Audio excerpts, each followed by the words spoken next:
Yes, can I speak to him? And the person on the other line said, "Oh, you're talking about the guy that had this phone." It's like he lost his mother and father and his two sons in a accident. Just make it rain on their table. Hello everyone and welcome back to the channel. Today I got another story time from an episode called Who the Bleep Did I Marry? And I found this story like on YouTube. So you guys, let's get started on this story time. So this story time is about a guy named Eric. Now Eric basically met a young lady named Tasha, and him and Tasha wind up getting married 2 weeks into their relationship. Like he just like talked her in to marrying him, and she was like, she married him that quick because she felt like he was her Prince Charming. So they got married or whatever. And a little into their marriage, she wound up getting pregnant and having a baby.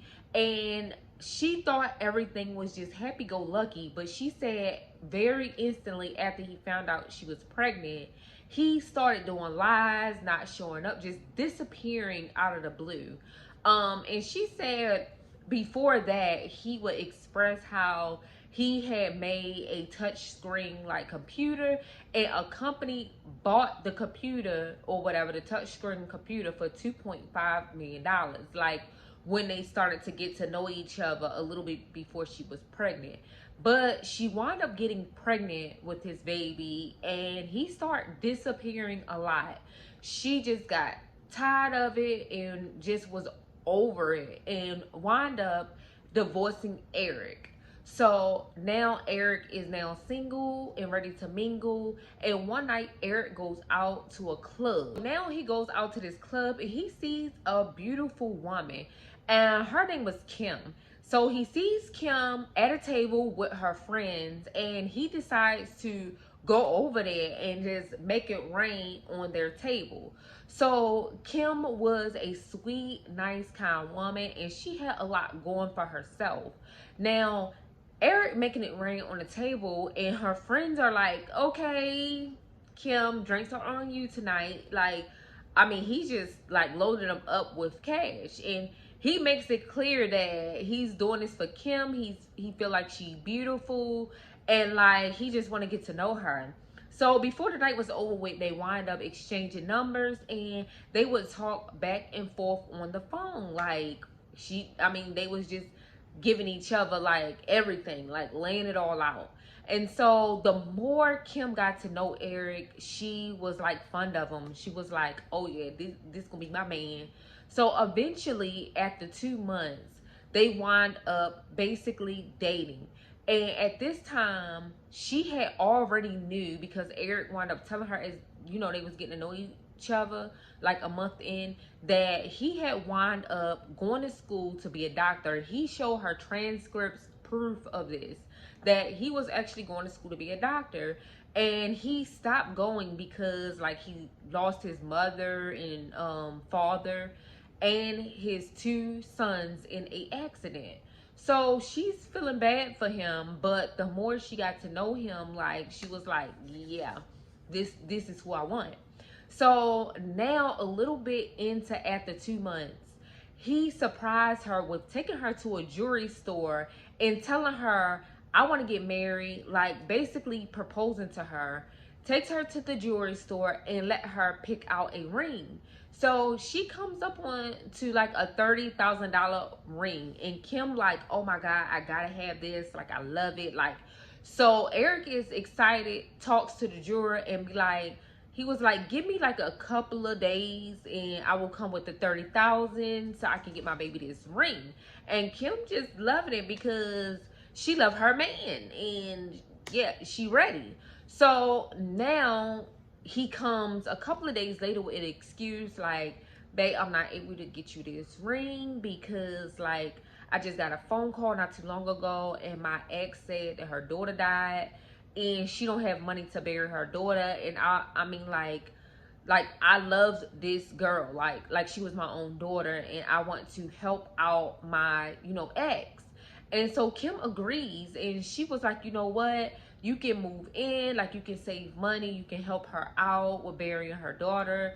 Like, I just want you to move in. I want you to be closer to me. So Eric agrees.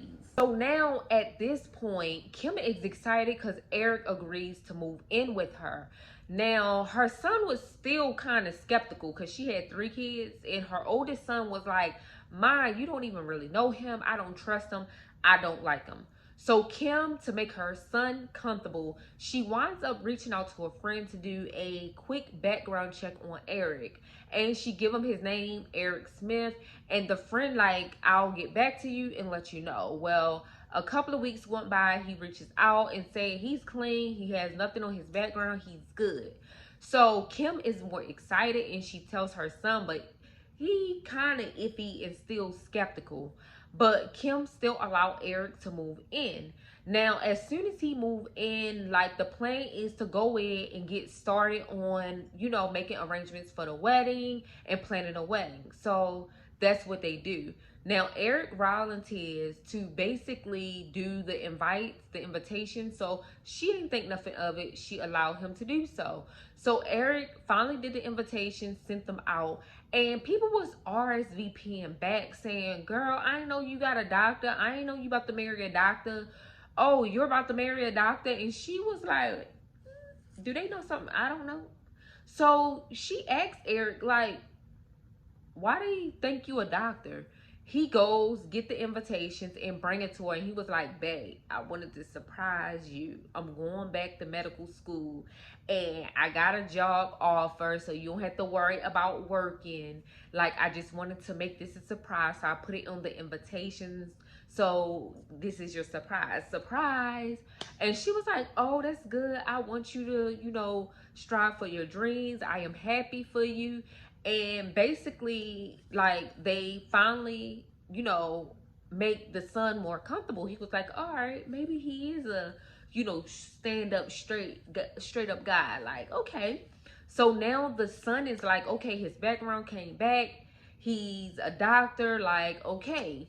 And so now Kim feel more relieved, more comfortable that her kids are liking him and everything. So now Eric starts to like work. You know, they get married and Eric starts to work at the hospital. And so Kim started hearing these little rumors how doctors and nurses run off together. So she started being a little more snoopy, and she started going through little stuff to make sure her man don't run off. And so one day she picks up his phone, looks at his phone, and see like this inappropriate text message, and baby, don't play with her man type text message. And she calls the number back. So she was like, hello.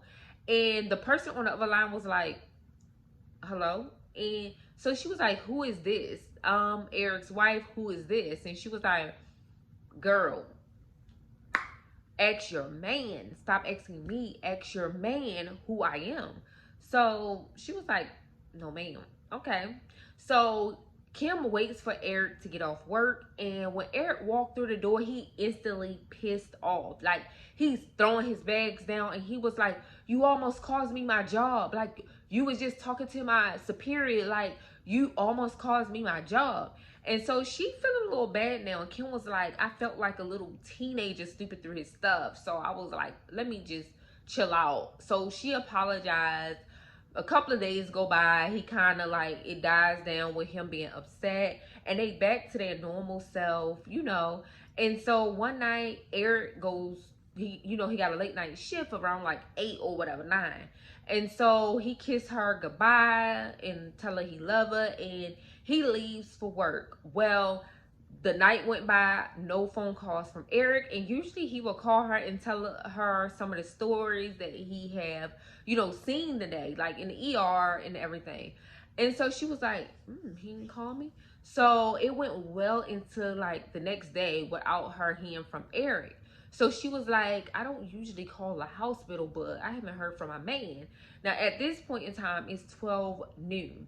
So she was like, So she called his phones again, both his phones, his work phone and his personal phone. No answer, no Eric, no nothing. So now she's getting worried. So she finally calls the hospital and say Yeah, I would like to speak to Dr. Eric Smith. And the lady on the other line was like, hold on. So then she comes back and was like, there is no Dr. Smith here, ma'am. I'm sorry. So Kim hangs up and was like, hmm, you know what? She might don't know all the doctors. Like, so I'm gonna call his cell phone again. No, baby, your man is not a doctor. That's how come she don't know all the doctors. He's not a doctor. So now she calls his work phone again and someone answered and she goes, hello, I'm Dr. Smith's wife and yes, can I speak to him? And the person on the other line said, oh, you're talking about the guy that had this phone? And she was like, yes, my husband. And the girl goes, yeah, you might need to call security because baby girl, like, he got arrested last night for impersonating a doctor. Like, he's like, you might need to call security. So now she was like, oh, hell no. So she wound up going through the house, snooping through his coats, his clothes, and everything. And she come upon a duffel bag and goes in it and find a number that says probation. And it says that Eric had been arrested for writing bad checks before. Now he's on probation. So she calls the number and a probation officer picks up and she was like, yes, I'm Eric Smith's wife and I didn't know he was on probation, but I found your number in his duffel bag. Like, can you tell me what actually he's on probation for? And she was like, yeah, he was writing bad checks. He got a little time and now he's on probation. Like, I don't know what else to tell you. She was like, okay, so I have another question. So is his parents and kids deceased? I don't know why she would think the probation officer would know, but sometimes they do, like, talk into personal life. So the probation officer was like, none of his kids are deceased and like his parents aren't either. Like, I don't know where you got that from, but it was a lie. So now Kim like pissed and she was like, what the fuck? And so now at this point, she knows that her husband is a whole liar. And so she was like, what? So she goes through more stuff, find death certificates, y'all, of the parents and his two children, and called the funeral home that it said that they were like buried in and stuff, like the obituaries. And the funeral home said, what? We didn't bury anybody by these names. Like, so basically, his parents and his children were still alive, you guys. And so Kim was just over it. Like, it don't even say she went to visit him. It don't say nothing. Like, it says she was over it. But come to find out, like, Eric Smith had been like, he was a serial like liar, and he was a straightforward con artist like the whole time with his first wife, now her. And he wound up going to court and got like 48 months in jail or whatever, and then he had to be on hell of a probation. But it wound up hitting the news that he was impersonating a doctor, and he wound up getting on news and apologizing to Kim for lying to her on like the news. And he wound up like just confessing that it all was a lie and wound up doing his time in jail. But Kim wound up like leaving him and she didn't want to have anything else to do with him.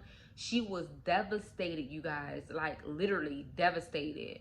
But you guys, that is all for my story time for today.